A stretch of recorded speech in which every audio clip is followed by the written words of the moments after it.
అది చూడండి, మొదలు హనుమంతుడు తీసుకొస్తున్నాడండి. అది విశేషం ఇక్కడ. హనుమంతుడు స్వయంగా దండలను ముగ్గురికి కూడా 3 దండలు స్వయంగా తీసుకుని వస్తూ ఉన్నారు. ఎంత అందం, ఎంత ముచ్చట, ఎంత అందం, ఎంత ఆనందం. హనుమంతుడు ఆ రామయ్య కదా ఈనాడు వెంకటేశ్వరుడిగా అవతరించాడు.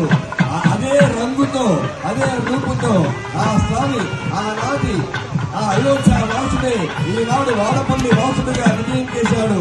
వారికి నేను స్వయంగా దండలు పట్టుకొచ్చిద్దామని ఇదిగో ముగ్గురికి 3 దండలు సమర్పించాడు స్వామి. అందరూ కూడా గట్టిగా చెప్పండి, ఆంజనేయ వరద గోవిందా.